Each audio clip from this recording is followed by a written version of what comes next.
환영합니다. 또한 축복합니다. 또 여러분이 예수님과 함께 하신 것을 정말 축복합니다. 오늘은 사순절 첫째 주일입니다. 우리 기독교는 성도들의 신앙을 위하여 교회력을 만들고 그 교회력에 따라서 성도들의 그 신앙들을 한층 세워나가고 있습니다. 이 기간은 그래서 우리는 경건의 기간으로 정말 기도와 말씀 중심 가운데 집중하는 그런 삶을 살고자 하는 것입니다. 그래서 이 사순절 기간 동안에 특별히 우리는 주님의 십자가를 우리가 생각하면서 진정한 회개와 기도, 그리고 또한 절제와 경건, 또한 금식과 이웃사랑을 통해서 정말 그 순환의 길을 걸어가신 주님을 기억하면서 우리는 그 은혜에 감사하는 삶을 살기를 축원합니다.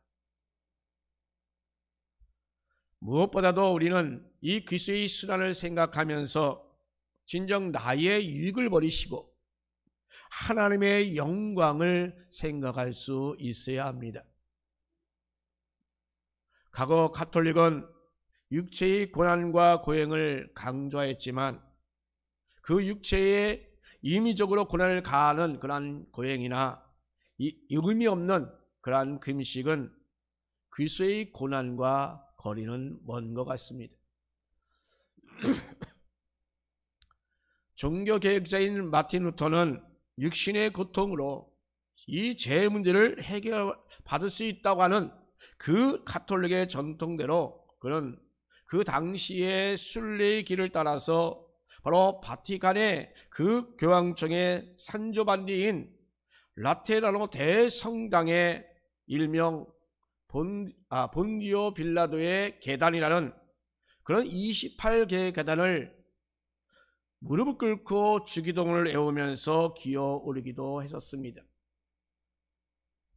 그러나 계단을 오르면서도 이것이 과연 제사함 받은 것인가?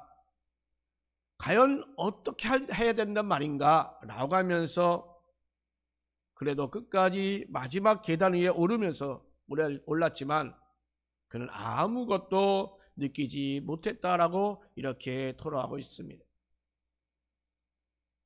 이 마틴 루터의 그 고민은 지금까지 지은 죄도 있겠지만 그보다도 정말 끊임없이 마음 가운데 솟아나오는 그 죄의 문제였던 것입니다.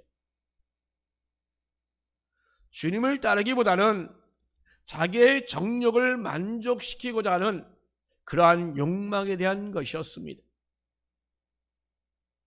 마틴 루터는 정말 끊임없이 과연 이렇게 본질적으로 썩어버린 나에게 과연 소망이 있을까? 이러한 나도 하나님 앞에 의롭다함을 받을 수 있을까라고 하는 그런 생각을 했습니다.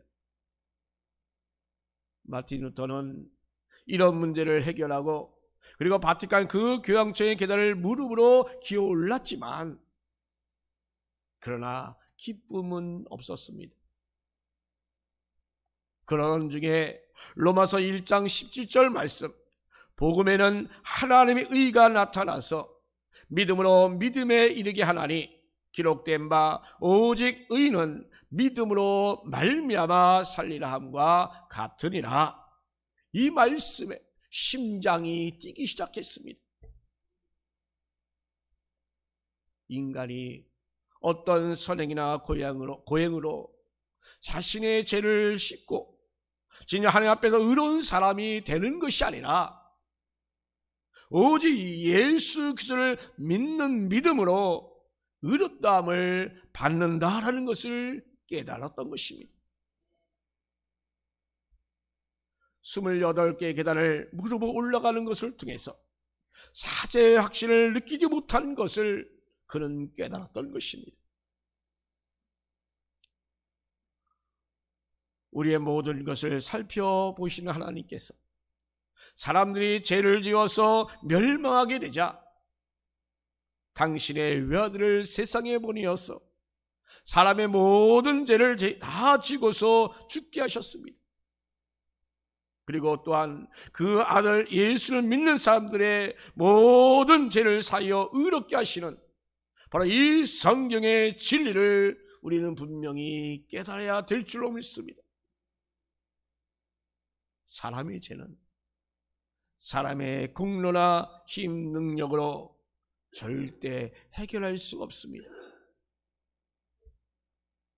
루터는 말합니다. 이 성경을 통하여 하나님의 은혜로만 믿음으로 죄성을 받는다라는 사실을 깨닫고 말씀을 외칩니다. 이것은 바로 성경을 통해 발견한 진짜 하나님의 뜻이다라고 그렇게 외칩니다. 사람들 중에는 자신이 죄인이라고 인정하는 사람도 있습니다. 또한 그 반면에 죄인이라는 사실을 또한 인정하지 않는 사람 또한 있습니다.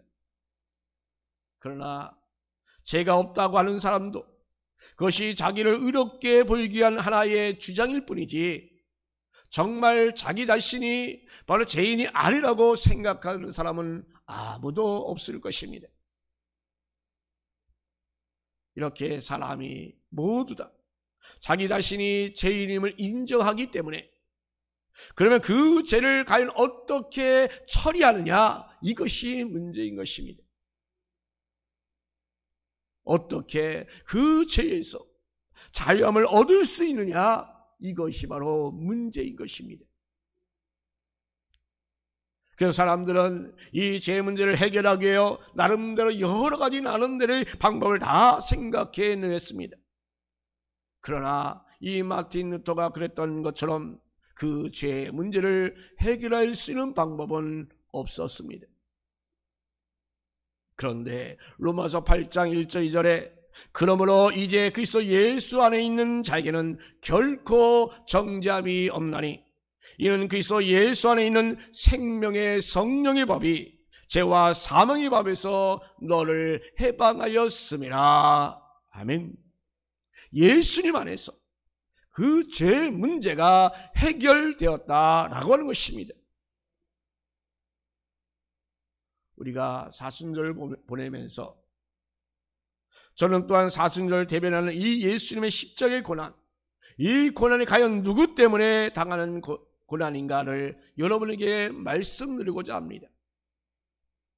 예수님의 고난은 자기 자신의 문제나 자기 자신 때문에 당하는 그 고난이 아닙니다. 이 본문 21절에서 말씀하신 대로 바로 사람의 죄 때문에 당하는 고난인 것입니다. 사람을 죄에서 구원하고자 우리 사람 대신 당하는 그러한 고난인 것입니다. 사람이 죄를 지으면 그것은 반드시 그에 대한 대가를 우리는 죽음으로 치러야 합니다. 죄의 삭은 사망이라고 했습니다. 범죄하는 그 영혼은 죽으리라 라고 말씀합니다. 그래서 구약에서는 이 죄의 문제를 해결하고자 나름대로 소나 양 등을 짐승을 잡아서 제사를 드렸습니다. 사람 대신 이 짐승이 죽은 것입니다. 그런데 여러분, 지금 예수님이 누구시며 과연 어떤 분이신가를 증거로 세상에 했던 세례 요한이 말합니다. 예수를 보면서 말합니다. 보라, 세상 죄를 지고 가는 하나님의 어린 양이로다 라고 말합니다. 예수님께서 우리 사람이 지은 죄를 사하게 하여 사람 대신 죽은 어린 양이라 라고 하는 것입니다. 그 말씀대로 우리 예수님은 사람들의 그 죄를 지고서 십자가에 죽으셨습니다. 이제 예수를 믿는 모든 사람들은 그래서 누구든지 그 죄에서 해방을 받습니다. 죄 용서함을 받습니다. 자, 그렇다면 여러분, 바로 이 점에서 우리는 구원받았다고 하는 그 의미가 과연 무엇입니까? 첫 번째로 죄의 형벌에서 구원받았다라고 하는 의미입니다.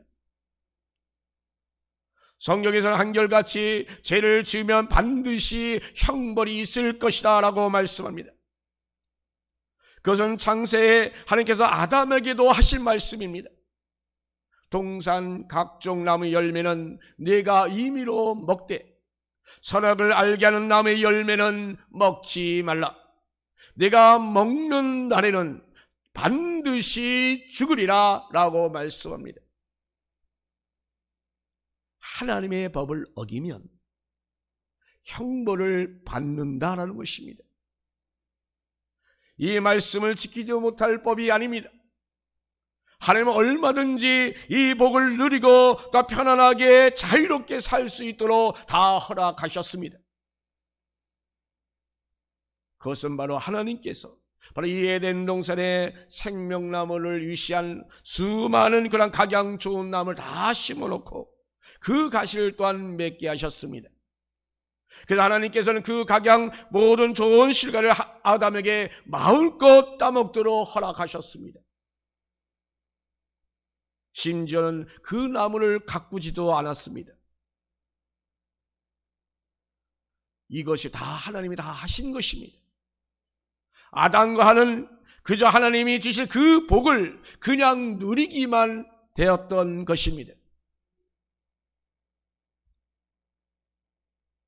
범죄하여 타락한 사람들로서는 전혀 상상도 안 되지만 아담과 이 하와의 마음에는 오직 즐거움만, 평안만, 행복만 가득했습니다. 정말 천국과 동일한 것이 바로 에덴 동산이었으며 아담과 하는 그것을 그냥 누리기만 하면 되는 것입니다. 그런데 그것을 누리기보다는 화는 그 선악과에 관심을 갖게 되었습니다. 그래서 먹지 말라고 명령한 그 선악과를 먹음으로 형벌을 받았습니다. 그래서 에덴 동산에서 쫓겨났습니다. 잉태와 해산의 고통을 얻게 되었고 결국은 이 죽음을 경험해야만 했던 것입니다. 이렇듯 죄는 반드시 형벌이 따르게 되어 있습니다. 여러분, 문제는 죄를 지은 모든 사람은 이 형벌에서 자유로울 수 없습니다. 우리 또한 역시 마찬가지입니다. 우리는 이 죄 때문에 우리도 이 형벌을 받아야만 합니다. 그것이 바로 죽음이요 멸망인 것입니다. 죄의 삭은 사망이라고 하는 말씀처럼 우리는 바로 이 죄 때문에 우리는 반드시 형벌을 받아야 합니다. 어느 누구도 이 죄의 형벌을 면할 사람이 아무도 없습니다. 자, 그런데 놀라운 사실이 있습니다. 지은 죄로 형벌받아 죽을 수밖에 없는 바로 우리에게 로마서 8장 1절 2절 말씀에 이제 그리스도 예수 안에 있는 자에는 결코 정죄함이 없나니 이는 그리스도 예수 안에 있는 생명의 성령의 법이 제 사망의 법에서 너를 해방하였음이라. 아멘. 바로 이렇게 된 것은 우리 주님께서 우리 대신 형벌을 받았기 때문에 우리의 모든 죄를 대신하여 그 십자가를 지시고 죽으셨기 때문인 것입니다. 그러니 이렇게 주님을 믿는다는 것, 그것은 바로 내 인생의 최고의 선택이요 최고의 순간이요 최대의 축복의 순간이 됩니다. 제삼받아서 멸망받을 인생이 우리가 구원받았고 지옥에 갈 그 내가 바로 천국 백성이 되었습니다.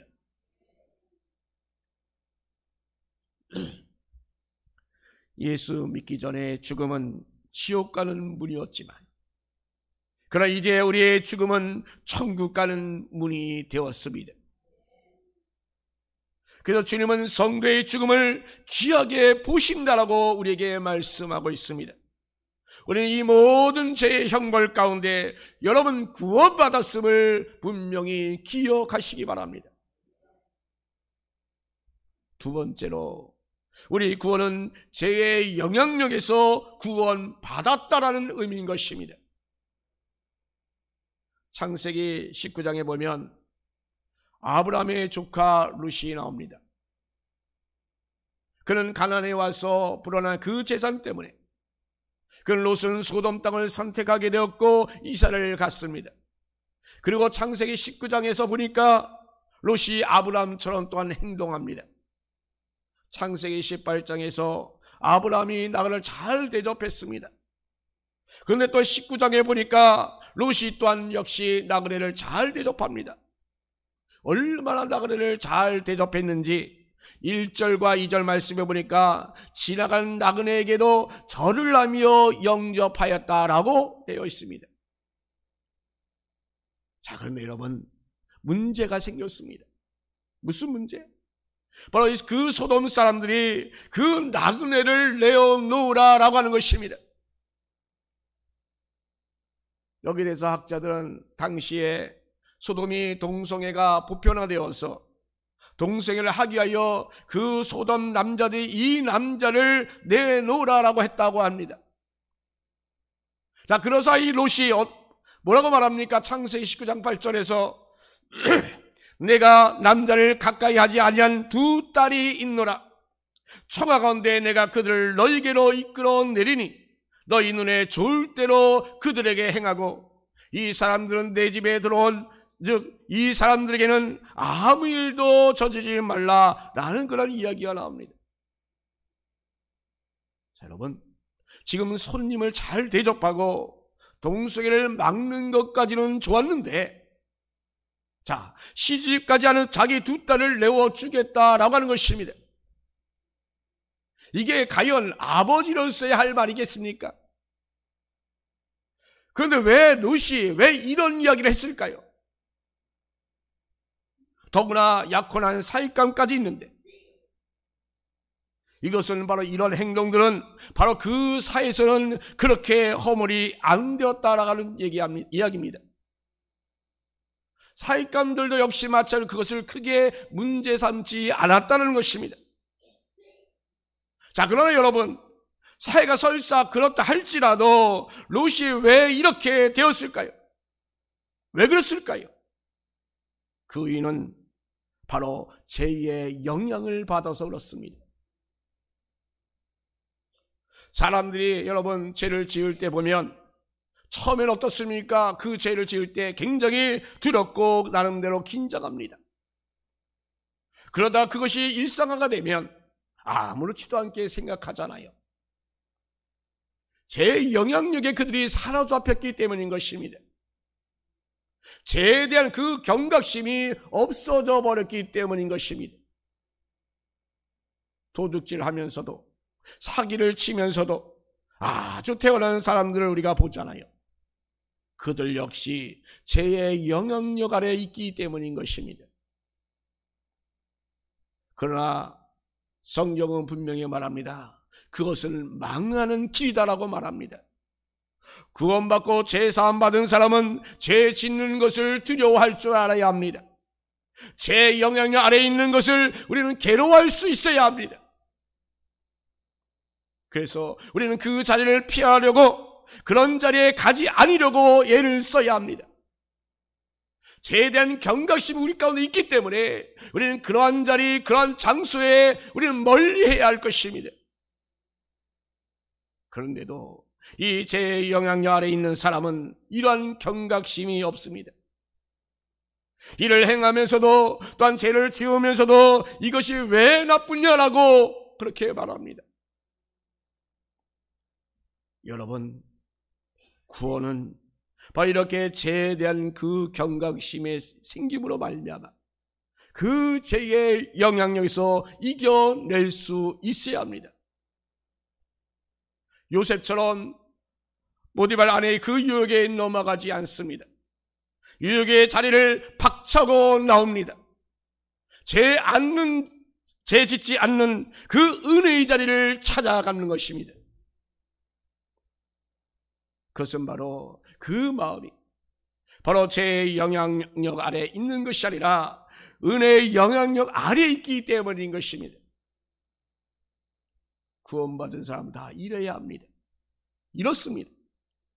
우리가 구원받았다는 것, 바로 이것은 우리에게 바로 이렇게 죄의 영향력에 지지 않는다라는 것을 말합니다. 그렇다면 여러분, 과연 나는 어떻습니까? 죄에 대한 경각심이 있습니까? 죄의 자리, 죄의 영향력에 그 미치는 자리를 우리는 벗어나서 늘 은혜의 자리를 가기를 소망하는 저와 여러분 되기를 예수님의 이름으로 축원합니다.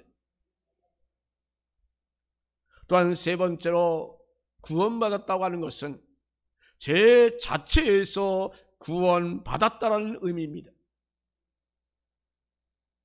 여러분, 죄가 무서운 것은 그것에는 반드시 형벌이 있고 또한 죄가 영향력을 미쳐서 죄를 짓게 만드는 것도 있겠지만 그러나 또한 무서운 것은 바로 그 죄 자체입니다. 왜냐하면 죄에서 끊임없이 악한 행위가 나오기 때문입니다. 오랫동안 신학자들은 죄와 악을 구분하는 작업을 했습니다. 그래서 이 죄와 악에 대해서 바로 이 죄는 하나님께 짓는 죄이고 이 악은 사람에게 행하는 죄이다 라고 말합니다. 그래서 악이란 마음의 상태고 죄는 표현이다 라고 하는 다양한 그런 설명들을 합니다. 그러나 여러분, 죄와 악은 사실 어찌 보면 같은 의미입니다. 헬라어에서 이 죄라는 단어로 가장 많이 쓰이는 단어가 바로 하말티아입니다. 바로 영어로 이 단어는 sin이라고 주로 번역합니다. 그 뜻은 관역을 맞추지 못하다라는 의미를 가지고 있습니다. 그 반면에 이 악이라는 그런 단어는 많이 쓰이는 말이 헬라어로 포네로스라고 합니다. 그런데 영어로 에빌이라고 번역하는데 그것은 바로 고통, 괴로움이란 뜻입니다. 결국 이 단어는 하나님을 거역하고 자기 마음대로 살아서 고통을 받는다라는 의미입니다. 그래서 별반 차이가 없습니다. 그래서 성경에서는 이 죄와 악을 그래서 교차적으로 이용합니다. 또 때로는 죄악이라고 함께 또한 사용하기도 합니다. 자, 여기서 제가 우리 구원은 바로 이 죄 자체에서 구원받은 것이다 라고 말씀을 드렸습니다. 자, 그런데 여러분, 우리의 삶 가운데서 하나님 뜻을 거역하고 빗나가고 죄를 짓고 악을 행해도 우리 하나님께서 그것을 다 사해 주신다고 하는 것입니다. 또한 요한일서 1장 9절에서 보니까 만일 우리가 우리 죄를 자백하면 그런 미쁘시고 의로우사 우리 죄를 사하시며 우리를 모든 불의에서 깨끗하게 하실 것이요. 아멘. 자, 우리가 예수를 믿고 죄를 고백하는 그 순간 우리 하나님께서는 모든 죄를 다 용서하여 주십니다. 우리가 예수 믿을 때 우리는 과거의 죄, 지금 현재의 죄, 그 미래의 죄까지도 다 수급하여 다 사하여 주십니다. 주셨습니다. 믿습니까? 그래서 이는 우리는 더 이상 이 죄가 나를 끌고 가지 않게 하면 나를 망하게 못하는 것입니다. 주님이 나 대신 십자가를 죽으셔서 모든 일을 다 사여 주셨기 때문인 것입니다. 이렇게 우리는 모든 죄에서 구원받았습니다. 이 죄가 우리에게 주는 가장 큰 그 형벌과 영향력은 바로 죽음입니다. 그것은 바로 이미 선악과를 통하여 우리에게 선언되었던 사실입니다. 그러나 우리가 예수를 믿으면 이 죽음에서 자유함을 얻습니다. 그래서 고린도전서 15장 55절 57절에 사망아 너 승리가 어디 있느냐 사망아, 내가 쏘는 것이 어디 있느냐? 사망이 쏘는 것은 죄요, 죄의 권능은 율법이라. 우리 주 예수 그리스도로 말미암아 우리에게 승리를 주시는 하나님께 감사하노니, 이렇게 말씀합니다. 여러분, 우리는 이 죽음 가운데서 승리한 사람들입니다. 죽음의 저주가 예수로 말미암아 극복되었습니다. 사랑하는 성도 여러분, 죄의 영벌에서 구원받은 자로서 우리의 신앙이 그러면 어떠해야겠습니까? 특별히 오늘은 사순절 첫째 주일입니다. 이 사순절 기간에 과연 우리는 그리스도 앞에 더 한 발짝 더 나가야 될 줄로 믿습니다. 우리는 더욱더 그리스도를 더 알아가야 합니다. 나를, 내 죄를 위하여 십자가에서 죽임당하신 그리스도를 우리는 깊이 묵상합시다. 그래서 사순절에는 더욱더 기도하시고 더욱더 말씀 가운데서 그리스도를 온전히 깊이 깨달아 우리는 조금 더 성장된 그 모습이 우리 가운데 있기를 간절히 바랍니다. 그러면 여러분의 삶이 더 행복해집니다.